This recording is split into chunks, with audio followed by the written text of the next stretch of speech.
ಒಂದು ಸಿಟಿನಲ್ಲಿ ಕ್ಷಿತಿಜ್ ತನ್ನ ಅಪ್ಪ ಅಮ್ಮನ್ ಜೊತೆ ವಾಸ ಮಾಡ್ತಿದ್ದ. ಕ್ಷಿತಿಜ್ನ ಅಪ್ಪ ತುಂಬಾ ದೊಡ್ಡ ಬಿಸ್ನೆಸ್ ಮ್ಯಾನ್ ಆಗಿದ್ದ. ಅವರೊಂದು ಫ್ಲಾಟ್ ಅಲ್ಲಿ ವಾಸ ಮಾಡ್ತಿದ್ರು.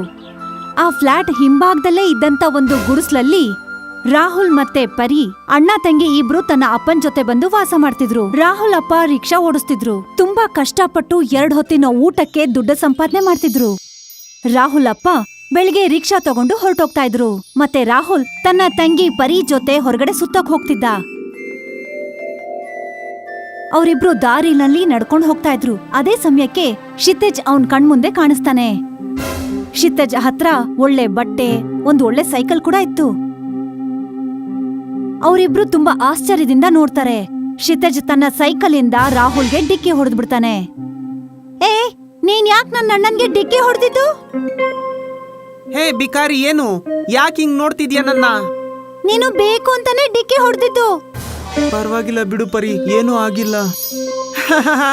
ಹಾಕೊಂಡಿರೋದು ಅರ್ಧೋಗಿರೋ ಬಟ್ಟೆ, ಹೆಸರು ನೋಡಿದ್ರೆ ಪರಿ ಅಂತೆ. ಕ್ಷಮಿಸ್ಬಿಡಿ ಅಣ್ಣ, ಇವಳು ನನ್ನ ತಂಗಿ ಏನೇನೋ ಮಾತಾಡ್ಬಿಟ್ಲು. ಅಣ್ಣ, ಯಾಕೆ ಹೆದರ್ಕೋತಿದ್ಯಾ? ಬಾ ಪರಿ, ಈಗ ಮನೆಗೆ ಹೋಗೋಣ.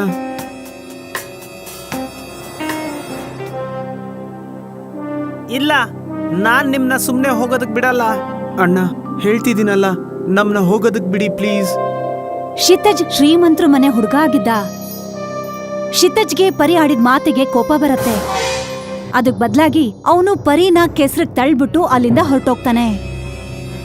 ಅಣ್ಣ, ನನ್ ಹತ್ರ ಒಂದೇ ಜೊತೆ ಬಟ್ಟೆ ಇರೋದು, ಈಗ ಇದು ಕೆಸರಾಗಿದೆ. ಈಗ ನಾನ್ ಏನ್ ಹಾಕೊಳ್ಳಿ? ಮೊದ್ಲು ನಾವು ಮನೆಗೆ ಹೋಗೋಣ, ಆಮೇಲೆ ಏನಾದ್ರೂ ಯೋಚನೆ ಮಾಡೋಣ. ಇಬ್ರು ಅಣ್ಣ ತಂಗಿ ಮನೆಗ್ ಹೋಗ್ತಾರೆ. ಒಂದು ದಿನ ಸಂಜೆ ರಾಹುಲ್ ಮತ್ತೆ ಪರಿ ಪಾರ್ಕ್ಗೆ ಹೋಗ್ತಾರೆ. ಮತ್ತವ್ರಲ್ಲಿ ನೋಡ್ತಾರೆ ಎಲ್ಲ ಶ್ರೀಮಂತರು ಅಲ್ಲಿ ತಿರ್ಗಾಡೋಕ್ ಬಂದಿರ್ತಾರೆ. ಅವ್ರಿಗೆ ಸ್ವಲ್ಪ ನಾಚಿಕೆ ಆಗತ್ತೆ. ಅದೇ ಸಮಯಕ್ಕೆ ಅವ್ರ ಗಮನ ಕ್ಷಿತಿಜ್ ಮೇಲ್ ಹೋಗತ್ತೆ. ಕ್ಷಿತಿಜ್ ಪಾರ್ಕ್ ಅಲ್ಲಿ ಒಂದು ಕಡೆ ಕೂತ್ಕೊಂಡು ತನ್ನ ಸ್ನೇಹಿತನ್ ಜೊತೆ ಲೂಡೋ ಆಡ್ತಾ ಇದ್ದ. ಬಾ ಪರಿ, ಇಲ್ಲಿಂದ ಹೋಗ್ಬಿಡೋಣ. ಅಣ್ಣ, ನನ್ ಜಿದ್ದನ್ನ ನಾನು ತೀರ್ಸ್ಕೋತೀನಿ. ಇವತ್ತು ನಾನು ಇವನ್ನ ಸುಮ್ನೆ ಬಿಡಲ್ಲ. ಬೇಡ, ಇರ್ಲಿ ಬಿಡು, ನಾವ್ ಇಲ್ಲಿಂದ ಹೋಗ್ಬಿಡೋಣ ಬಾ. ರಾಹುಲ್ ಹೇಳೋ ಮಾತನ್ನ ಪರಿ ಕೇಳೋದಿಲ್ಲ. ಅಲ್ಲಿಂದ ಓಡ್ಕೊಂಡು ಕ್ಷಿತಿಜ್ ಹತ್ರ ಹೋಗ್ತಾಳೆ. ಏನ್ ಈ ಪಿಕಾರಿಗಳು ಬಂದ್ಬಿಟ್ರ? ನಾಯಿ ಕೂಡ ಇಷ್ಟು ಹಿಂಬಾಲಿಸೋಲ್ಲ. ಇವ್ರು ನನ್ನ ಹಿಂದೆನೆ ಬಿದ್ದಿದ್ದಾರೆ. ಏನ್ ಮಾಡೋದು ಇವ್ರನ್ನ? ನೀನೇ ಬಡವಾ, ಇವತ್ತು ನಿನ್ನ ಆಟನ ನಾನು ಹಾಳ್ ಮಾಡೇ ಹೋಗೋದು. ನಿನ್ಗೆ ಎಷ್ಟು ಧೈರ್ಯ? ಈ ಕ್ಷಿತಿಜ್ ಹತ್ರನೇ ಹಂಗೆಲ್ಲ ಮಾತಾಡ್ತೀಯಾ? ಕ್ಷಿತಿಜ್ ಕೋಪದಲ್ಲಿ ಪರಿನ ತಳ್ಬಿಡ್ತಾನೆ. ಅವಳು ತುಂಬಾ ದೂರ ಹೋಗಿ ಕೆಳಗಡೆ ಬೀಳ್ತಾಳೆ. ರಾಹುಲ್ಗೆ ಇದು ಸ್ವಲ್ಪನೂ ಸಹಿಸ್ಕೊಳಕ್ಕಾಗಲ್ಲ. ಕ್ಷಿತಿಜ್ಗೆ ಜೋರ ಕಪ್ಪಾಳಕ್ ಬಾರಿಸ್ತಾನೆ. ಮತ್ತೆ ಅವನ್ ಲೂಡೋನ ಕಾಲಲ್ಲಿ ಓದಿತಾನೆ. ಈ ಕಾಗ್ದನ ನಿನ್ ಹತ್ರನೇ ಇಟ್ಕೋ. ಇದು ಕಾಗದ ಅಲ್ಲ, ಇದು ಬ್ರಾಂಡೆಡ್ ಲೂಡೋ. ಇದು ನಮ್ಮಪ್ಪ ನನಗೋಸ್ಕರ ದೊಡ್ಡ ಜಾಗದಿಂದ ತಂದಿದ್ದಾರೆ. ನಿಮ್ಮ ಪರಿಸ್ಥಿತಿ ನೋಡಿದೀರಾ? ನೀವು 10 ರೂಪಾಯಿದು ಮಾಮೂಲಿ ಲೂಡೋ ಕೂಡ ತಗೊಳ್ಳೋದಕ್ಕಾಗಲ್ಲ. ಏನಿದು? ಇದೇನು ಏನಲ್ಲ ಅಂತ ನನಗೆಲ್ಲ ಅರ್ಥ ಆಗತ್ತೆ. ಯಾಕಂದ್ರೆ ಇದು ನಮ್ ಹತ್ರನೂ ಇದೆ, ನಾವು ಕೂಡ ಆಟ ಆಡ್ತೀವಿ. ಅಷ್ಟೇ ಅಲ್ಲ, ನಿನ್ನಂತ ಬಡವ್ರ ಜೊತೆನೂ ನನ್ಗೆ ಆಡೋದಕ್ಕಿಷ್ಟ ಇಲ್ಲ. ಆದ್ರೆ ನೀನ್ ಹಾಕಿರೋ ಸವಾಲಿಂದ ನಿನ್ ಜೊತೆ ಆಡೋದು ಖಂಡಿತ. ನೀನ್ ನಾಳೆ ಇದೇ ಸಮಯಕ್ಕೆ ನಿನ್ನ ಲೂಡನ ತಗೊಂಡು ಇಲ್ಲಿ ಬಂದ್ಬಿಡು, ಆಮೇಲೆ ಜೊತೆಲಿ ಆಡೋಣ. ಮತ್ತೆ ಈ ಬಟ್ಟೆನ ಹಾಕೊಂಡ್ ಬರ್ಬೇಡ, ಇದ್ರಿಂದ ತುಂಬಾ ಗಬ್ಬು ವಾಸನೆ ಬರ್ತಿದೆ. ಕ್ಷಿತಿಜ್ ರಾಹುಲ್ ಮತ್ತೆ ಪರಿಗೆ ಚಾಲೆಂಜ್ ಹಾಕ್ತಾನೆ. ವಾಪಸ್ ಅವರಿಬ್ರು ಮನೆಗ್ ಹೋಗ್ತಾರೆ. ಅಣ್ಣ, ಸಂಜೆ ಅಪ್ಪನ ಹತ್ರ ಲೂಡೋ ತರ್ಸ್ಕೊಳ್ಳೋಣ, ನೀನೇನು ಯೋಚನೆ ಮಾಡ್ಬೇಡ. ತಕ್ಕೊಡ್ತಾರೆ, ಆದ್ರೆ ಆಡೋದನ್ನ ಹೇಗ್ ಕಲಿಯೋದು? ಮತ್ತೆ ಹೇಗೆ ಆ ಸತೀಶ್ ಹತ್ರ ಗೆಲ್ಲೋದು? ಅವನಂತೂ ದಿನ ಆಡ್ತಾನೆ. ಮತ್ತೆ ಅಣ್ಣ, ಹೊಸ ಬಟ್ಟೆನ ಎಲ್ಲಿಂದ ತರೋದ್ ನಾವು? ಇಬ್ರು ಕೂಡ ಅದೇ ಯೋಚನೆನಲ್ಲಿ ಅಲ್ಲೇ ಎಲ್ಲೋ ಒಂದ್ ಕಡೆ ನಿದ್ದೆ ಮಾಡ್ಬಿಡ್ತಾರೆ. ಅವರು ಕಣ್ಬಿಟ್ ನೋಡ್ದಾಗ ಅವ್ರ ಇಬ್ರ ಹತ್ರನೂ ಹೊಸ ಬಟ್ಟೆ ಇರತ್ತೆ, ಒಂದು ಲೂಡೋ ಬೋರ್ಡ್ ಕೂಡ ಇರತ್ತೆ. ಅಣ್ಣ, ಇದ್ ಹೇಗ್ ಸಾಧ್ಯ ಆಯ್ತು? ನಾನ್ ಇವಾಗ್ಲೂ ಕನಸ್ ಕಾಣ್ತಾ ಇದ್ದೀನಾ? ಈ ಹೊಸ ಬಟ್ಟೆ ಮತ್ತೆ ಈ ಲೂಡೋ? ತಂಗಿ, ನನ್ಗೂ ಕೂಡ ಏನು ಅರ್ಥ ಆಗ್ತಿಲ್ಲ. ನೋಡಿ ಮಕ್ಕಳ, ನಾನೊಂದು ಅದೃಶ್ಯ ಶಕ್ತಿ. ನಾನ್ ನಿಮ್ಗೆ ಒಂದು ಜಾದುವಿನ ಲೂಡೋ ಕೊಟ್ಟಿದ್ದೀನಿ. ಇದ್ರಿಂದ ನೀವು ಯಾವಾಗ್ಲೂ ಗೆಲ್ತಾ ಇರ್ತೀರಾ. ಮತ್ತೆ ಎಷ್ಟು ಸಲ ಆಟ ಆಡ್ತಿರೋ ಆಗ ಯಾವ್ದಾದ್ರೂ ಹೊಸ ವಿಷಯನ್ನ ನೀವು ಲೂಡೋ ಹತ್ರ ಕೇಳ್ಬಹುದು. ಅದ ಖಂಡಿತ ಪೂರ್ತಿ ಮಾಡತ್ತೆ. ಇಬ್ರು ಅಣ್ಣ ತಂಗಿ ಮಾರನೇ ದಿನಕ್ಕೋಸ್ಕರ ಕಾಯೋದಿಲ್ಲ. ಆ ಕೂಡ್ಲೆ ಕ್ಷಿತಿಜ್ ಹತ್ರ ಹೋಗ್ತಾರೆ. ಹೊಸ ಬಟ್ಟೆನ ನೋಡಿ ಕ್ಷಿತಜ್ಗೂ ಕೂಡ ಆಶ್ಚರ್ಯ ಆಗತ್ತೆ. ನನ್ಗನ್ನಿಸ್ತಿದೆ ನೀವೆಲ್ಲೋ ಕಳ್ತನ ಮಾಡ್ಕೊಂಡ್ ಬಂದಿದ್ದೀರಾ ಅಂತ. ಸರಿ, ಆಡೋಣ ಬನ್ನಿ. ಕ್ಷಿತಜ್ ಪದೇ ಪದೇ ಆಡೋ ಪ್ರಯತ್ನ ಮಾಡ್ತಾ ಇರ್ತಾನೆ, ಆದ್ರೆ ಪ್ರತಿ ಸಲನೂ ಸೋಲ್ತಾ ಇರ್ತಾನೆ. ಇಬ್ರು ಅಣ್ಣ ತಂಗಿ ಆ ಲೂಡೋನ ತಗೊಂಡು ಮನೆಗ್ ಬರ್ತಾರೆ. ಆಮೇಲೆ ಅದರಿಂದ ಚಿನ್ನದ ನಾಣ್ಯ ಬೀಳತ್ತೆ.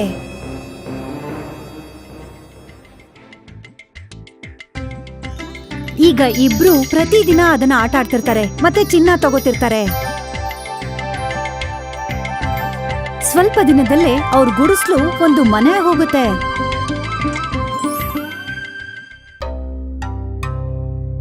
ಕಿಶನ್ ತುಂಬಾ ತುಂಟ ಹುಡುಗ ಆಗಿದ್ದ. ಅವನು ಯಾರ್ ಮಾತನ್ನು ಕೇಳ್ತಾ ಇರೋದಿಲ್ಲ. ಅವನ್ ಯಾವಾಗ್ಲೂ ಮಕ್ಕಳ ಜೊತೆ ಜಗಳ ಆಡ್ತಿರ್ತಿದ್ದ.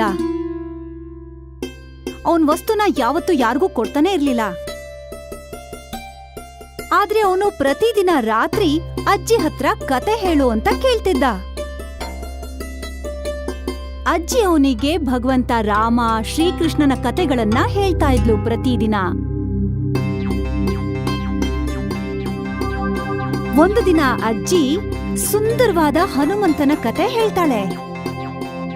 ಹನುಮಂತನ ರಾಮಭಕ್ತಿ ಮತ್ತೆ ಅವನ ಶಕ್ತಿಯ ಸುಂದರ ವರ್ಣನೆಯನ್ನ ಕೇಳಿ ಕಿಶನ್ಗೂ ಹನುಮಂತನನ್ನ ನೋಡ್ಬೇಕು ಅನ್ನೋ ಆಸೆ ಹುಟ್ಟತ್ತೆ. ಅಜ್ಜಿ, ನಾನೊಂದು ವೇಳೆ ಪೂಜೆ ಮಾಡಿದ್ರೆ ನಾನು ಕೂಡ ಹನುಮಂತನ್ ನೋಡ್ಬೋದಾ? ಮತ್ತೆ ನಾನು ಅವ್ರ ತರ ತುಂಬಾ ಶಕ್ತಿಶಾಲಿ ಆಗ್ಬೋದಾ? ಹಾ, ಯಾಕಿಲ್ಲ. ಅದಕ್ಕೋಸ್ಕರ ನೀನು ಪ್ರತಿದಿನ ಸ್ನಾನ ಮಾಡಿ ಹನುಮಂತನ ಜಪ ಮಾಡ್ಬೇಕು. ಜೊತೆಗೆ ಹನುಮಾನ್ ಚಾಲಿಸ್ನ ಓದ್ಬೇಕು. ಈ ನಿನ್ನ ಎಲ್ಲಾ ತುಂಟತನನ ಬಿಟ್ಬಿಡ್ಬೇಕು. ಆದ್ರೆ ಅಜ್ಜಿ, ನನ್ಗೆ ಕನ್ನಡ ಸರಿಯಾಗಿ ಓದೋದಕ್ ಬರೋದಿಲ್ಲ. ಏನು ಪರವಾಗಿಲ್ಲ. ಆರಂಭದಲ್ಲಿ ಸ್ವಲ್ಪ ಕಷ್ಟ ಆಗತ್ತೆ, ಆಮೇಲೆ ನಿನ್ಗೆ ನೆನ್ಪಲ್ಲಿ ಉಳಿಯತ್ತೆ. ಸರಿ ಅಜ್ಜಿ, ನಾಳೆಯಿಂದ ನಾನು ಹನುಮಂತನ ಪೂಜೆ ಮಾಡ್ತೀನಿ. ಮಾರನೇ ದಿನ ಬೆಳಿಗ್ಗೆನೆ ಸ್ನಾನ ಮಾಡಿ ಅಜ್ಜಿ ಜೊತೆ ದೇವ್ರ ಮನೆಯಲ್ಲಿ ಪೂಜೆಗೆ ಕುತ್ಕೋತಾನೆ.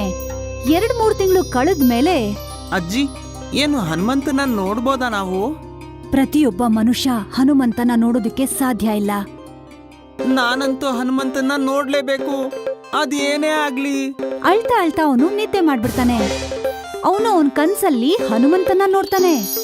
ಕಿಶನ್, ನೀನು ನನ್ನ ನೋಡೋದಕ್ಕೆ ತುಂಬಾನೇ ಶ್ರಮ ಪಡ್ಬೇಕಾಗ್ ಬರುತ್ತೆ. ನಾನು ಏನ್ ಬೇಕಂದ್ರೂ ಮಾಡ್ತೀನಿ. ಹೇಳಿ, ಏನ್ ಮಾಡ್ಬೇಕು ಅಂತ? ಅದಕ್ಕಾಗಿ ನೀನು ಸಾಕಷ್ಟು ಒಳ್ಳೆ ಕೆಲಸ ಮಾಡ್ಬೇಕು ಕಿಶನ್. ನಾನು ಎಲ್ಲ ಒಳ್ಳೆ ಕೆಲಸಗಳನ್ನೇ ಮಾಡ್ತೀನಿ. ನನ್ನ ಭೇಟಿಯಾಗೋದಕ್ಕೆ ನೀನು ಒಳ್ಳೆ ಕೆಲಸ ಮತ್ತು ಪುಣ್ಯ ಕೆಲಸವನ್ನ ಮಾಡ್ಬೇಕಾಗುತ್ತೆ. ಅದು ಹೇಗೆ? ಹನುಮಂತ ಅವನಿಗೆ ಒಂದು ಸಣ್ಣ ಗದೆನ ಅವನ ಹತ್ರನೇ ಇಟ್ಕೊಳ್ಳೋದಿಕ್ಕೆ ಅಂತ ಕೊಡ್ತಾನೆ.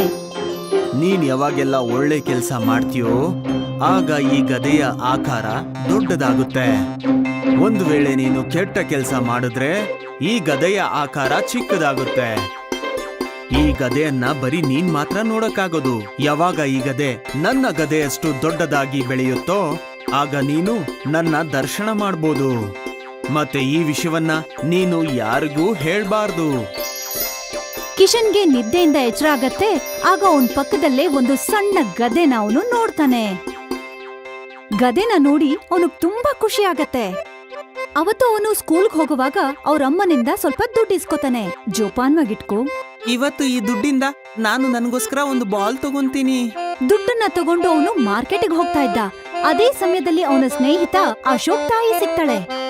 ಆಂಟಿ, ಅಶೋಕ್ ಹೇಳಿ ನಾನು ಬಾಲ್ ಅನ್ನ ತಗೊಳ್ಳೋದಕ್ಕೆ ಹೋಗ್ತಿದೀನಿ ಅಂತ. ನಾನು ವಾಪಸ್ ಬಂದಾದ್ಮೇಲೆ ನಾವಿಬ್ರು ಆಟ ಆಡೋದಕ್ಕೆ ಹೋಗ್ತೀವಿ. ನಿನ್ನ ಸ್ನೇಹಿತ ಅಶೋಕಂಗೆ ತುಂಬಾ ಹುಷಾರಿಲ್ಲಪ್ಪ. ನಾನು ಡಾಕ್ಟರ್ ಹತ್ರ ಔಷಧಿ ತರಕ್ ಹೋಗಿದ್ದೆ. ಆದ್ರೆ ಬರುವಾಗ ದಾರಿನಲ್ಲಿ ಔಷಧಿ ಬಾಟ್ಲು ಬಿದ್ದೋಯ್ತು. ನನ್ನ ಹತ್ರ ಬೇರೆ ದುಡ್ಡು ಇಲ್ಲ. ನಾನಿವಾಗ ಹೇಗೆ ಔಷಧಿ ಕೊಂಡ್ಕೊಳ್ಳಿ? ನಾನು ಕೂಲಿ ಮಾಡ್ತೀನಿ. ಮಗನ್ಗೆ ಹುಷಾರಿಲ್ದೇ ಇರೋ ಕಾರಣ ಸ್ವಲ್ಪ ದಿನದಿಂದ ನಾನು ಕೂಲಿ ಮಾಡೋಕ್ ಕೂಡ ಹೋಗಿಲ್ಲ. ಈಗ ದುಡ್ಡನ್ನ ಎಲ್ಲಿಂದ ತರ್ಲಿ? ಆಂಟಿ, ನೀವ್ ಈ ದುಡ್ಡನ್ನ ತಗೊಂಡು ಅಶೋಕ್ಗೆ ಔಷಧಿಯನ್ನ ತಗೊಂಬನ್ನಿ. ಪುಟ್ಟ, ನೀ ನನ್ಗೆ ಈ ದುಡ್ಡನ್ನ ಕೊಟ್ಟು ದೊಡ್ಡ ಉಪಕಾರ ಮಾಡಿದ್ಯಾ. ಆ ಈಶ್ವರ ನಿನ್ನನ್ನ ಚೆನ್ನಾಗಿಟ್ಟಿರ್ಲಿ. ಅವರು ಕಿಶನ್ಗೆ ಆಶೀರ್ವಾದ ಮಾಡಿ ಅಲ್ಲಿಂದ ಹೊರಟೋಗ್ತಾರೆ. ಕಿಶನ್ ಮನೆಗ್ ಬಂದು ಆ ಗದೆನ ನೋಡ್ದಾಗ ಅವನ್ ಖುಷಿಗೆ ಪಾರನೇ ಇರ್ಲಿಲ್ಲ.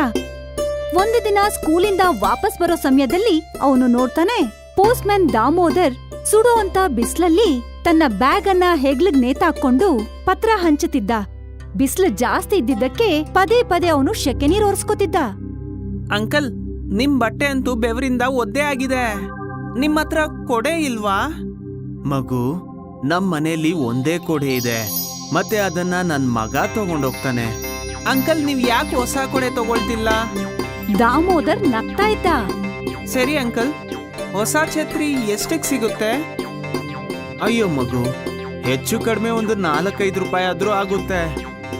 ಕಿಶನ್ ತನ್ನ ಜೇಬಿಂದ 5 ರೂಪಾಯನ್ನ ತೆಗೆದು ದಾಮೋದರ್ ಕೈಗಿಡ್ತಾನೆ. ಅಂಕಲ್, ಈ ಹಣ ನನ್ನ ಫೀಸ್ದು. ಆದ್ರೆ ಇವತ್ತು ಅಧ್ಯಾಪಕರು ಬಂದಿಲ್ಲ. ನೀವೊಂದು ಛತ್ರಿ ತಗೊಳ್ಳಿ, ನಾನು ಅಜ್ಜಿ ಹತ್ರ ಫೀಸ್ಗೆ ದುಡ್ಡು ತಗೊಂತೀನಿ. ನಿಮ್ಗೆ ಗೊತ್ತಾ ನನ್ನ ಅಜ್ಜಿ ನನ್ನ ಎಷ್ಟು ಪ್ರೀತಿಸ್ತಾರೆ ಅಂತ? ಅವರು ನನ್ನ ಬೈಯೋದೇ ಇಲ್ಲ. ದಾಮೋದರ್ ಚಿಕ್ಕಪ್ಪನ ಕಣ್ಣಲ್ಲಿ ಕಣ್ಣೀರ್ ಬರತ್ತೆ. ಅವನು ಅವನ್ ತಲೆ ಮೇಲೆ ಪ್ರೀತಿಯಿಂದ ಕೈ ಇಟ್ಟು ಹೇಳ್ತಾನೆ, ಅಯ್ಯೋ ಮಗು, ನೀನು ಖುಷಿಯಾಗಿರು, ಮತ್ತೆ ಜೀವನದಲ್ಲಿ ಸಾಕಷ್ಟು ಒಳ್ಳೇದ್ ಮಾಡು. ಕಿಶನ್ ಮೊದ್ಲಿಗೆ ಆ ಗದೆ ದೊಡ್ಡದಾಗ್ಬೇಕು ಅನ್ನೋ ಕಾರಣಕ್ಕೆ ಒಳ್ಳೆ ಕೆಲ್ಸ ಮಾಡ್ತಿದ್ದ. ನಿಧಾನವಾಗಿ ಅವನ ಸ್ವಭಾವನೆ ಒಳ್ಳೆ ಕೆಲ್ಸ ಮಾಡೋ ತರ ಆಗೋಯ್ತು. ಒಳ್ಳೆ ಕೆಲ್ಸ ಮಾಡ್ತಾ ಮಾಡ್ತಾ ಅವನ್ ಗದೆಯ ಆಕಾರ ಜಾಸ್ತಿ ಆಗ್ತಾ ಹೋಯ್ತು. ಹನುಮಂತನನ್ನ ಭೇಟಿ ಮಾಡ್ಬೇಕು ಅನ್ನೋ ಆಸೆಯಿಂದ ಖುಷಿಯಿಂದ ಅವನು ಗದೆನ ತಗೊಂಡು ಮನೆ ಹಿಂಭಾಗದಲ್ಲಿದ್ದಂತ ಒಂದು ಸಣ್ಣ ಗಾರ್ಡನ್ಗೆ ಹೋಗ್ತಾನೆ. ಅಲ್ಲಿ ಕಿಶನ್ ನೋಡ್ತಾನೆ, ಒಂದು ಬೆಂಚ್ ಮೇಲೆ ಒಂದ್ ಹೆಂಗಸು ಕೂತ್ಕೊಂಡು ತುಂಬಾ ಜೋರಾಗಿ ಅಳ್ತಿರ್ತಾಳೆ. ಅವನು ಓಡ್ಕೊಂಡು ಅವ್ರ ಹತ್ರ ಹೋಗ್ತಾನೆ ಮತ್ತೆ ಹೇಳ್ತಾನೆ, ಅಮ್ಮ, ನೀವ್ ಯಾಕೆ ಅಳ್ತಾ ಇದ್ದೀರಾ? ಪುಟ್ಟ, ನಾನು ಅಳದೆ ಇನ್ನೇನಪ್ಪ ಮಾಡ್ಲಿ? ನನ್ ಜೀವನಕ್ಕೆ ಆಧಾರವಾಗಿರೋದು ಒಬ್ನೇ ಮಗ. ಅವನಿವಾಗ ನನ್ ಜೊತೆ ಕೋಪ ಮಾಡ್ಕೊಂಡಿದ್ದಾನೆ. ಅವನಿಗೆ ಆಟ ಆಡೋದಿಕ್ಕೆ ಡಮರುಗ ಮತ್ತೆ ಬಿಲ್ಲು ಬಾಣ ಬೇಕಂತೆ. ತುಂಬಾ ವರ್ಷ ಕಷ್ಟಪಟ್ಟ ಮೇಲೆ ನಾನು ಅವನಿಗೊಂದು ಡಮರುಗ, ಬಿಲ್ಲು, ಬಾಣನ ಕೊಡಿಸ್ದೆ.